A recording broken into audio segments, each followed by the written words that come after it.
Welcome, everyone. This is The Literate. My name is Evan. My name is Taylor. I read a book this week. I watched a movie. This week we are doing Tread. This is the story of Marvin Heemeyer, a master welder in a small town at the foot of the Rocky Mountains, who fortifies a bulldozer with 30 tons of concrete steel and seeks to destroy the town and those who have wronged him. And this is a documentary. Happened. Yeah, it's a real situation that happened in 2004. And I've never seen the story concisely put anywhere for me to see from all angles, different points of view. What happened here? Because it fits in with, and we can discuss, perhaps he was wronged in a lot of ways, and I guess neither side being right. Like there is no hero in this way, but usually we see the sort of plucky rural underdog who's taking on the small town conspirators who are corrupt and need to be brought to justice. And we love those kind of stories, specifically in America, because it's very much founded on the small plucky underdog who's going to take on the big system. Yeah. But there's also the side of it. Tea Party. Yeah, exactly. But there's also the side of it. It's like, oh, well, you can also be going too far and you shouldn't have to build a giant war machine and you're a delusional sociopath. Like people, normal people don't do that. So, right. But at the same, like I said, it's a back and forth of like, but also, what do you do when you're pushed to the edge? But also, was he really pushed to the edge? But also, right. Who's there to speak for him now? Like it's a whole big mix. So it's a cool documentary. Really, really interesting documentary. It's a hybrid doc where they definitely have a lot of dramatizations. I want to say up front, the dramatizations are A+. They recreate this and they recreate the dozer and everything to an immaculate level. I mean, honestly, not expecting this level of production quality from something like this, because you could make this really low budget. And this is the thing happened in 2004. So there is archival footage. People had video cameras and there's news footage of this thing happening. Yeah, they had a lot of coverage, mostly through the middle and toward then the end of the thing. That's where I guess the dramatization of this is really heavy at the beginning of the attack. I'll say we'll call it an attack. Right. A big piece of it, which I believe fits into the documentary, is the fact that the guy who did this thing had sent, I guess what they call now his manifesto of why he was doing this. And they all have one. Right. These are, but they're audio tapes that he sent to his brother the day before he went and did this. So then when this thing happened, his brother got the tapes and he handed them off to the FBI. And now they're open to the public to listen to. But I believe they use a lot of his audio, his words to frame the narrative and what he's doing and thinking and all of that. Very much so. It helps drive his point of view. There's no interview. There's no footage of really him. They have only just pictures and then his voice in these tapes. Kind of he walks you through the entire dispute as much as he cognizantly can. This all starts over a land dispute in 1991, and this doesn't happen until 2004. So well over a decade that this brews. The book element of it, the book came out in 2017. The author being Patrick Brower, who is also a consulting producer on the film, and how he factors in. He's in the documentary. Yeah. He was the former editor and publisher of Sky High News, which was the local newspaper in Granby, Colorado, where this happened. Also became part of the story. Right. He is one of the victims or people that the guy is going after and wants to attack because he slighted him. So you can see already the amorphous bias, anti-bias in relation to the story, because the person telling the story is one of the people who the guy wanted to get. The author of this book, Patrick Brower, and the one who is really driving the narrative of it, took time to get psychotherapists to review the tapes. Like he wanted to have that be a part of the book, but he said nobody was willing to judge them because they're like, we got to meet this person. Oh my gosh. And that becomes, I think, a big part of it is, well, this is really all we have of this guy. And it really took everyone in the community out of left field because they knew he was unhappy with the dispute on his land. They knew he wasn't really a part of it because he had moved into the town in the 90s. He's not married. He doesn't have kids. He doesn't have a lot. So, I mean, he's a bit of a downer to a degree, but everybody at the same time, he's a nice guy. Everybody nobody that doesn't like him really. He's just kind of, life is souring through the back half of the 90s for him. And then just randomly one day in 2004, oh God, it's Marvin in this tank that he's obviously built over a year and a half Well, span, yeah, let me just welded tell and you, when the dozer bursts out and people finally see this thing, it doesn't take them long to go, it's Marvin. right. That's the kind of, they know. They know. And if we They if we if we sound a little bit more jovial than we should let you know that nobody died.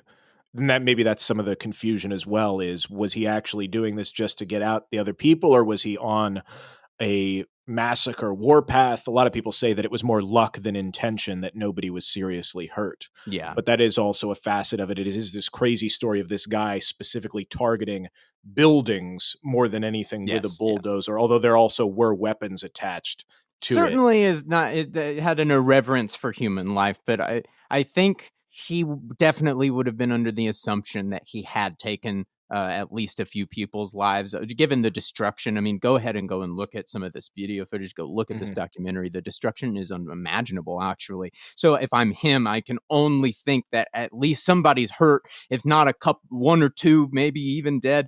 I believe that's probably why he went on to take his own life. But at the same time, I do think it's primarily luck that nobody was hurt. But I also, looking at how it was operated and how he was done, what the targets were, I don't think he was necessarily trying to hurt any specific person as a target. Like, I'm bodily hurt this person, I'm after them. It did not seem Right. like that. It was, I'm going to the landmarks of the town. Get out of my way. And so let's just go back to the beginning, get a little frame of reference. In the early 1990s, he moved to Grand Lake, which is a town nearby. These towns are only around 1,000 or 2,000 people. Yeah, Colorado, very pretty small small. town. Just as a complete non sequitur, I saw that Grand Lake, the only other thing of note is that Tim Allen owns a house there. Oh, fascinating. Because he grew up in Denver. Hey, neighbor. Oh, my God. What are you building? Yeah. I know about building. I did home improvement. Yeah. Oh, what kind of welder is that? That's pretty high, tough equipment there. I don't think he was there at the time. But the next town over is where this guy, Marvin Heemeyer, he opened a muffler repair shop, and he had bought land, and the big situations come around from this zoning dispute, and they're going to potentially build and we won't get into all the details, but they were going to potentially build this cement plant, but there was already a cement plant elsewhere. So people are like, oh, does the city just want more money, or were they planning this for a while? And it's all And it's like right issues. next to a residential area as well. Right. The land that Marv owned was almost like a buffer to this industrial park, to this like actual just a full-on neighborhood right there.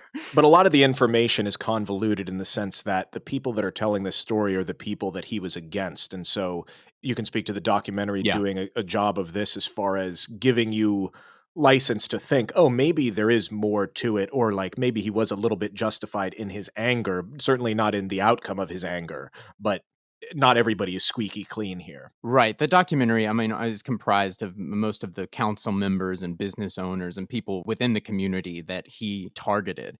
And most of them are still in positions of power. And you're getting told this story, which is kind of the assumed truth of the town there on the ground.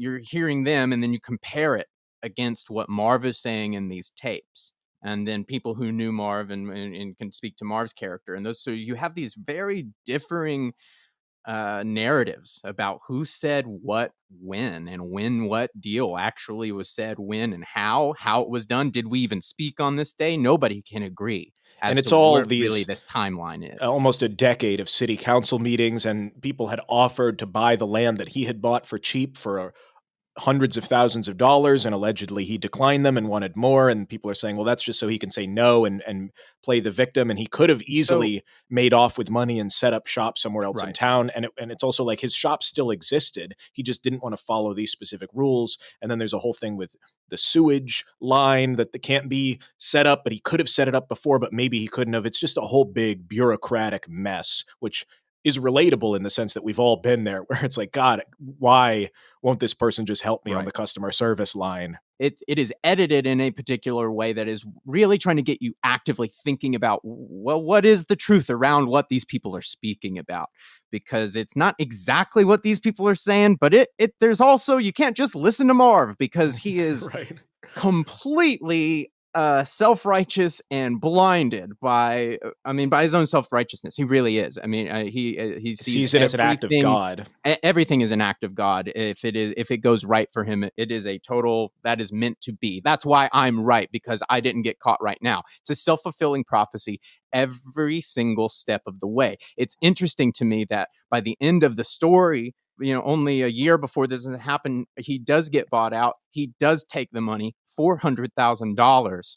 Which he then uses to construct over a year and a half this war machine that then decimates the town. And so it's like $400,000 wasn't a sign to walk away from God, but Right. everything else was a sign from God. Yeah, knock down City Hall. Yeah, spend all of my money buying these things to construct and weld and concrete and all of this war stuff. machine.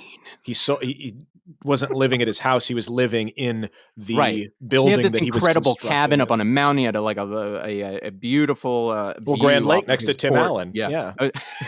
He had this beautiful cabin, a hot tub on his porch with this incredible view.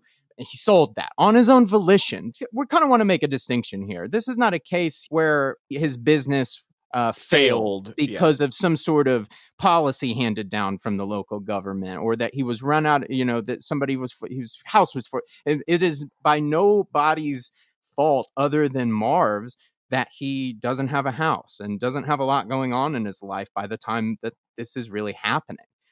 This is not somebody backed into a corner. I want to go to, really, let me go to the poster here. Says desperate men do desperate things. But by the end of it, I'm going, why was he so desperate? Yes, I get it. I get that local politics can be an absolute nightmare. I understand. My mother lives on a property where she has an easement to actually access the road. Yeah. I understand a little bit about how easements go, property lines, and just characters in small towns, and what my mom can tell you. I'll give you her number right now. She'll talk your ear off for an hour about the easement. I understand these things can be complete, all-consuming. Why is that not a sign that this isn't for me? Yeah, right. Even if these city people are stupid, whatever they want me to do, it was a fraction of what he spent in legal fees trying to fight the fact that they were making him do it. It was at worst estimated $100,000 to actually get him hooked up to the sewage at a proper point, not going through somebody else's property. He spent so much more than that on just fighting this thing in the legal system. At that point, how are you not walking? How are you not walking away there? I don't know. Yeah. At some point, he didn't have a wife, a husband, kids. He didn't have another thing. Yeah. Enough other things in his life that by at 6 o'clock, get the hell out of here. I got to go home, get away from these problems. Somehow he allowed this to completely consume him, because I guess then there's only another piece of it, because it's multifaceted. It's in somebody's entire psyche, but there's just not a lot else in his life to turn to draw his attention away, to keep him distracted enough. And I had imagined the small town stuff. It's like you look at this, and these towns are only 1,000 up to 2,000 people. These small towns, and it's like we had talked about with your mom in Georgia. It's like these small town things. It's like if you actually, and this is not a diss on that because it is a way of life, but sometimes you do have to zoom out to 30,000 feet and be like, hey, it would feel like the biggest thing in the world, because there are, it's like, oh, everybody's out to get me. And it's like, well, in a town of 1,000, probably half of them are. It would feel like the entire world. It would be your whole world is against you. So it's the dominoes falling of like, this is all you have and this is all there is. So that's all you see. And then it seems like, oh yeah, I have no choice. Well, it's like, well, maybe you do. Wait. Yeah. Where's that breakout moment where you go, hold on, this isn't the whole world. This isn't the entire state of Colorado. There's, it's not right. It's not, but at some point there's more to life. There's more. Or you have other problems. Bigger, better problems. Exactly. You have other responsibilities. You have other people you care about, other things you're interested in. And that's watching the story. I can't imagine this land dispute being my whole life for over a decade and then consuming it, like legitimately consuming it. It's terrifying. I don't know. I wish that there had been more in his life, more something else, man. Yeah, that's a good insight. Well, let's go on to talking about some of these influences. I looked into literature and film and maybe where this has a historical precedent, where some other situations in pop culture that we might have missed that have to do with this, and Yeah. where even the title of what got latched Oh, onto in the media is based on a book in regards to gotcha. the Okay. Killdozer moniker. As far as old literature, I was just looking at revenge, and there really isn't much in the same vein as this.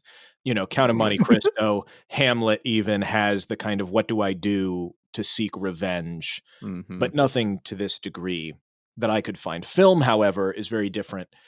Some people had even said that this movie seems like a tribute to the 70s rural revenge thrillers, which the early and mid 70s was known for and got a lot of guff for these over violent. Like there's White Line Fever in 1975 was about a long haul trucker who fought corruption with the truckers in Hmm. Arizona. Fighting Mad in 76 was an Arkansas farmer which waged a war on a corrupt land developers. This was a whole thing, and that's why it fits into our cultural consciousness. Yeah. Not as much the gravity of the situation. This is more of a fun action comedy, but it came out in 1984, and it is just called Tank. And it is this Oh, guy who oh. is part of the military, and he's transferred to this small army base and in Georgia, and his son, this guy's son, gets sent to jail via some corrupt small town police. So he takes the tank, the Sherman tank that he has that's retired from the military, and he goes on a rampage to try and get his son and everything. And like I said, it's not Oh man. serious. It's not rated R, Yeah. man on the loose kind of thing. But it is literally this guy Oh, which but gets in it. his I mean, tank and and takes yeah. over the town.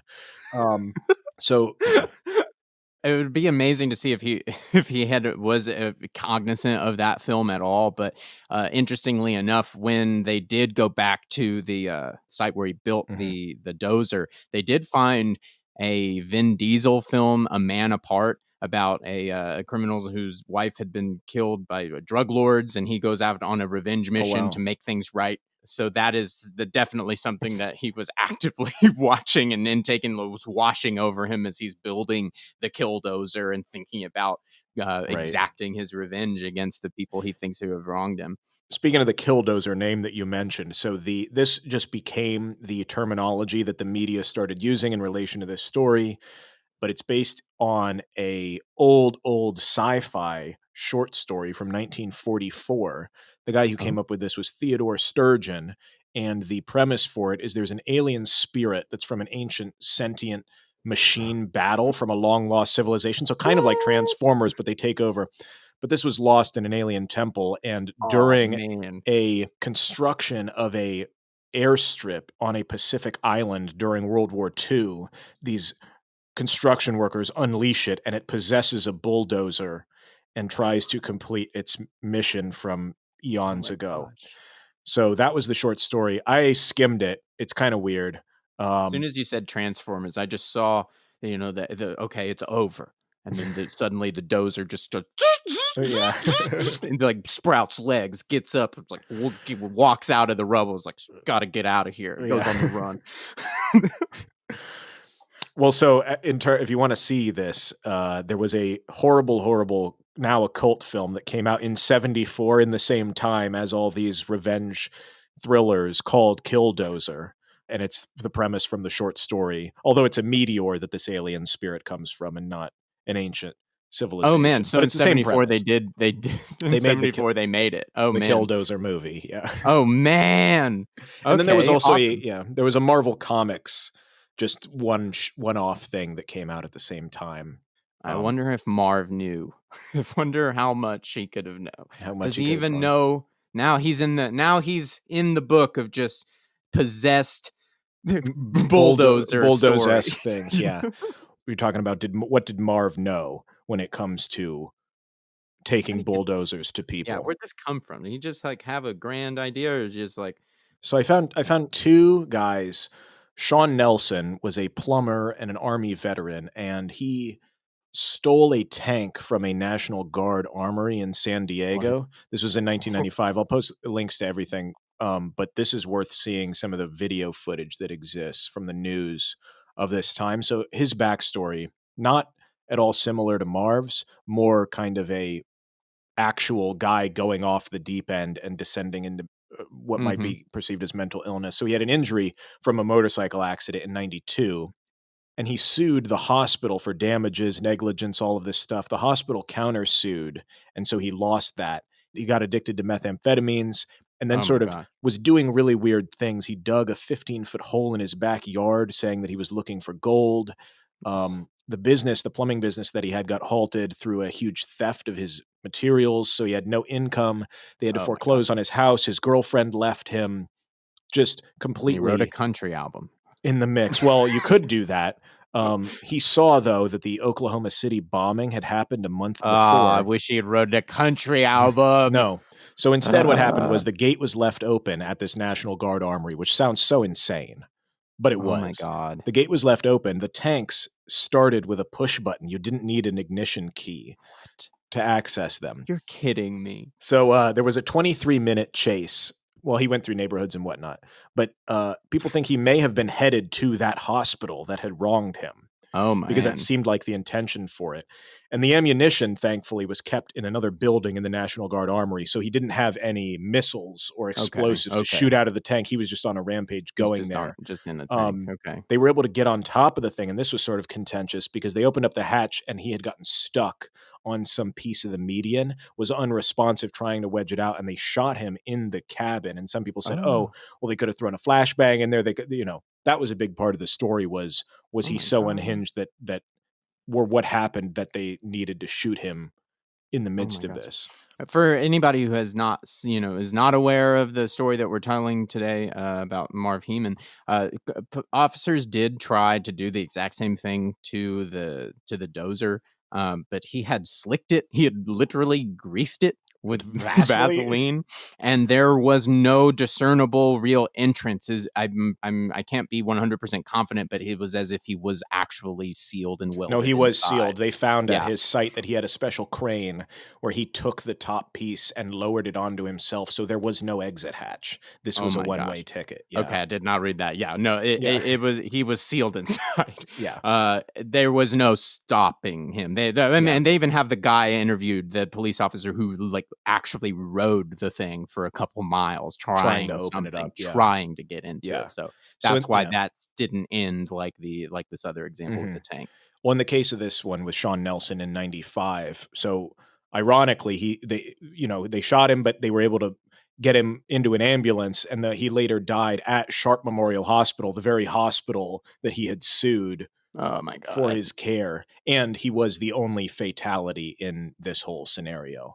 And then the other one, 1998, Tom Leask, and this happened in Alma, Colorado, which is only 70 miles southwest of Granby. Right. 70 miles away from where the Killdozer thing happened. This guy, it was another bureaucratic thing. They were forcing him to pay these water department tap fees. Oh my God. And he just went off the rails. Sounds like the exact same thing. Yeah. He went on a 4-hour rampage, which was double what Marvin did. But first, he was very, very specific. He went into a meeting that the mayor was having and shot and killed the mayor, and then stole a bulldozer and destroyed the town hall, the post office, the water treatment plant, because of course it was about the water fees that he was being forced to pay, and the fire station. Then retreated to his house, set his own house on fire, and then fled into the forest and was captured. See, and I want to make a distinction there. We touched on it earlier. There's like the Marv, and then there's this, and there's not a lot of big difference in between it. But again, I don't feel like Marv's intention was to hurt a specific person, bodily harm to any specific person. Whereas obviously the other guy walks into a board meeting and murders the mayor. Yeah. So there's distinction between that. This is bizarre, but oh my God. I think the intention here, and that's why when this came up, I was like, yeah, let's do this. This is an opportunity to talk about these types of things without having to pick apart an actual massacre. At the end of the day, it's just Marv who paid the price for this, and then obviously the millions of dollars of property damage. But that's why we have insurance. Okay. There only one life was lost. Other than that, I'm like, okay. we Yeah. can rebuild the buildings. But Well, this was an opportunity to pick apart these types of things without having to be in the midst of an absolute massacre. Yeah. One last thing, since you brought it up in terms of the intentions and what actually happened. So Heemeyer had scribbled on a sign in his area that he was building this thing. He had said, "I was always willing to be reasonable until I had to be unreasonable." And unfortunately, that phrase, like, it seems like, oh, Marvin was just mad at the bureaucracy, the town hall. That phrase, "I became unreasonable," has become a rallying cry for the extremist, which sounds silly, but it's the Boogaloo movement, if you're familiar with that. Oh, God. So it started off as a meme in a way. So there was this 1984 film about breakdancing that was called Breakin' 2 Electric Boogaloo. And people were using it as a joke where they were like, oh, that's what the Civil War is. Or just as like a suffix to anything that is a sequel to something. It was, so they said a bumbling sequel. Yeah, Civil War II Electric Boogaloo. But what people didn't realize is like that was actually, since it wasn't being taken seriously, it was used as the name and organizing behind people that are actually doing. Oh, God. I did not know that. Awful I had things. no So, idea. yeah. Really no idea. And so what's also a shame is that the fact that, like, you know, there's these extremist groups that form under these terms, and then some of them are just on the right to bear arms, and then some of them are actually, it's about race, and then some of them are even anti-police, and some of them are for the police but want their, you know, it's like it becomes a whole where here's this one phrase or one thing that they see in the case of Marvin Heemeyer, and it becomes whatever thing you are most passionate about, that then you take that on. So this was in just June of this year, amid the Black Lives Matter protests in Oakland. There was a guy who was military or ex-military, an Air Force Sergeant, Stephen Carrillo, who did a drive-by shooting at the federal building in Oakland. And when they went, and he actually killed one of the security guards there. When they went to apprehend him at his home, he shot and killed an officer. He injured more. He fled to the highway and hijacked a car.